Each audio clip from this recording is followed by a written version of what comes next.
Alright, so if you watched UFC 241, that is, I'm pretty sure you've seen this main event, which has already happened. It's like, I think it's been like 2 weeks since it's happened. But anyway, I was surprised with the outcome of it. You know, that's why I was making this video, just giving my reaction to it.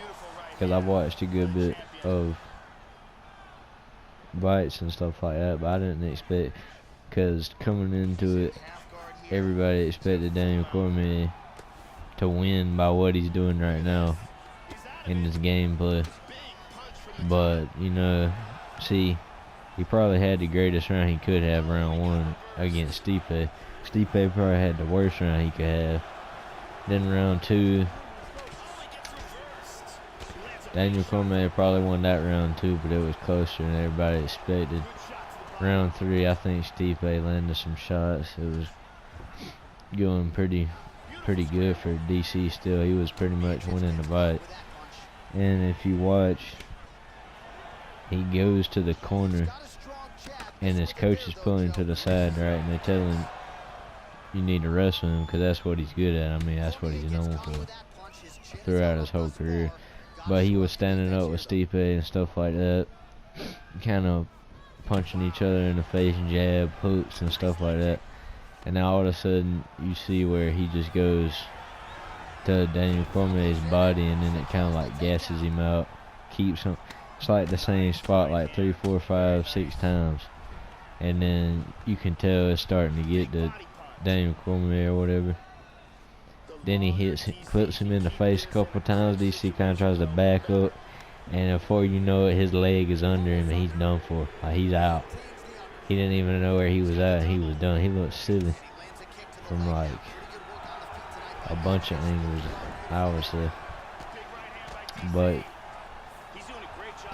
and then so he was out. So Stipe wins, and he got his title back after like a year or so.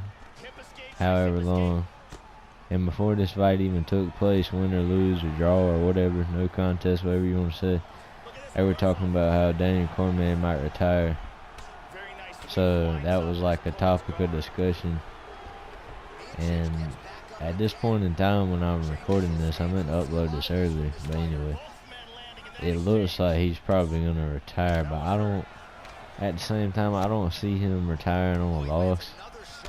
And he kind of wants to fight John Jones, but now that seems like it's not going to happen anymore, given the fact that John Jones, number 1, doesn't want to come up to the weight class because he said he don't feel comfortable, and number 2, Daniel Cormier just lost, so he probably wants to fight Stipe again. But at the same time, Stipe probably wants to fight Francis again, because that fight didn't go the way he wanted. So it's kind of, at this point, you just have to watch and see. But from what I've seen, that was a pretty good fight, and that might be the last fight Daniel Cormier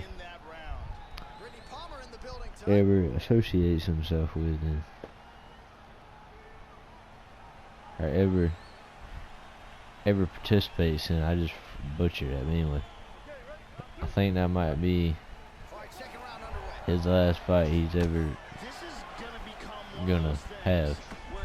But I could be wrong. You can see, time will tell. But anyway, I think for the most part, I think Stipe coming into that round, he just knew what he was doing. But I think if Daniel Cormier would have went with his game plan, like he said after the interview, I'm pretty sure he would have won. It'd have probably went to decision, or maybe ended in DC's favor if he could have went for a submission or choke or something like that. But he didn't, and he paid the ultimate price. So yeah, that's pretty much it, and I'm out, guys. That's all I gotta say.